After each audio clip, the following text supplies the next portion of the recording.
All right, welcome to part 3 of Crafting a Killer Pitch Deck. If you haven't already, go back and watch part 1 and 2. They're great, and they'll really help tee you up for part 3 here. Now, in part 3, we're going to talk about the solution and vision. Now, this is what most people think is the heart of their pitch deck, which, is not inaccurate. If you think about the structure, and this is important, you have pain point, which is the what, like what it is you're solving for, right? Your solution, which is all about like why now, and then your strategy and your traction, which is all about why you. In a lot of ways, your solution does come to the center and is the heart of your pitch deck. And it's important though that you understand where it resides within the overall framework, because if you kill it and do a great job on the pain point, you will tee yourself up to make the solution the obvious one. And that's really your goal in this whole pitch, right? Is make what you are doing the obvious solution, and then everything else is just convincing the investor that like, not only is your solution the obvious one, but you're the obvious person and team and company to pull it off. What does this mean in terms of length? Well, it depends on where you're at as a company. If you're a seed stage, super early, you probably don't have much traction. So you're probably spending a lot of time on the pain point and on your solution, and a little bit of time on like why your team, initial traction, et cetera, et cetera. But the bulk of what you should be doing is pain point and solution, and just really honing in those two pieces really well. Because if you can do that well, you're gonna get the investor like emotionally bought in. In fact, sometimes I think like raising money at the seed stage is easier than raising it later on, because you don't have a lot of traction that can kind of pull you back down to earth.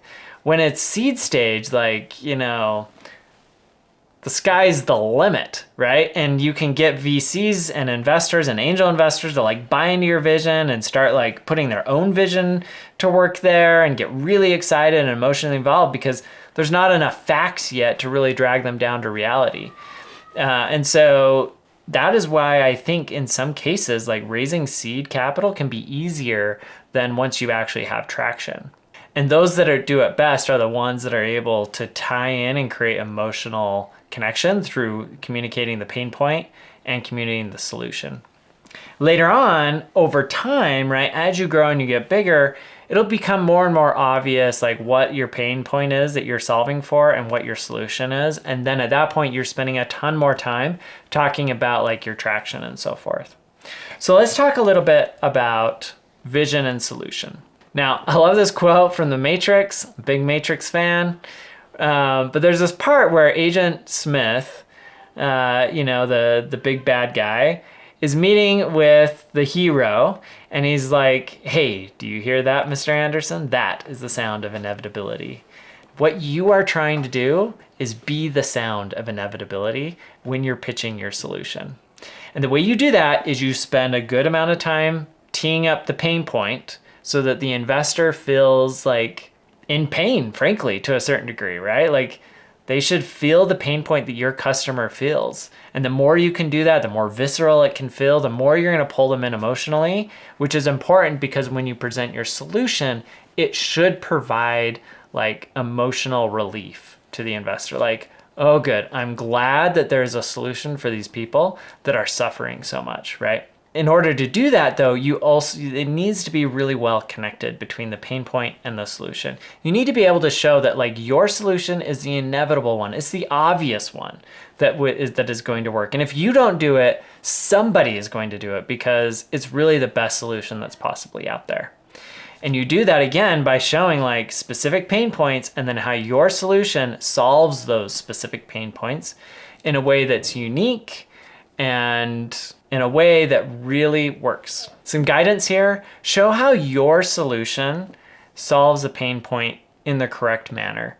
So often I meet with entrepreneurs, they give me the pitch, they describe this pain point, and I'm all like invested in the pain point, and then they like pitch the solution and it doesn't quite line up right. And so there's like this disconnect where I'm like, I'm not feeling like my problem is being solved. Like I'm still emotionally not in a good place because their solution doesn't actually provide like a real solution to the pain as I'm perceiving it, because it doesn't line up perfectly. I think sometimes I see that where like entrepreneurs will like throw every single like pain that the customer is feeling, but then they don't solve all of those pains when they talk about the solution. I think that's like a major pitfall. So like focus on the pain points that you can solve, and then be able to describe how you're solving those. And sometimes like maybe the solution becomes like a little too obvious where I'm like, well, like I just don't understand why they wouldn't do X, Y, Z to solve that problem, right? And so the more that you can kind of explain why that isn't an option when you're describing the pain point, the better that's going to like tee you up to preempt those types of questions later on. The other thing that's related to that is not having a solution that's horribly unique, right? If your solution is not unique in the market, then like, why are you even doing this business? Because you're going to have a ton of competitors, and probably your biggest competitors like the status quo. Like you really need to have something that is truly unique in the market, right? You know, I think medical device companies do a great job of this in many cases where it's like, I'll tell you, like a good example is all these weight loss drugs that are coming out right now, right? If you think about it, it's like, here's the pain points. You don't lose weight, you're gonna die, right? And so you can either exercise and diet, which that kind of sucks. You can get surgery, that really sucks. Like it's painful and costs a lot of money. Or you can take this drug and yeah, you got some side effects, but really like, it's a great solution and boom, boom, boom, boom. Here's why, so on and so forth. And so like, that's a good example of a thing where it's like, yeah, you can feel that pain point and then they can provide a solution that like provides kind of that immediate relief. And it's unique because they have all these patents and other things around their drug. It could be like, you know, in the days of enterprise software, like I talked about Canvas, their biggest competitor is Blackboard. And, you know, Blackboard was like an on-premise solution. So they would come and install a bunch of software on servers and computers at the university. And Canvas was like, an instructor was like, no, we don't do that. Like everything's in the cloud. And we will like integrate with your systems and so forth, but we make it so much easier to use our product, right? And here's all the benefits, right? Like, so one of the key benefits is when everybody's getting onto the LMS, at the very beginning of the semester, there's a ton of traffic that goes onto the system. And Blackboard and the competitors, they would always like break all the time at the beginning of the school year because they had a finite number of computers and everybody was trying to log on at that one moment and it would crash the computers. Canvas, on the other hand, was like, you know what we do?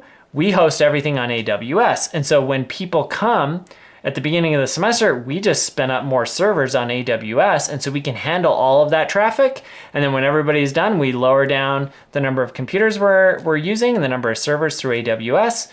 And so you are up 100% of the time. We solve so many of your IT problems, all of those kinds of things. Like that is like really good alignment, right?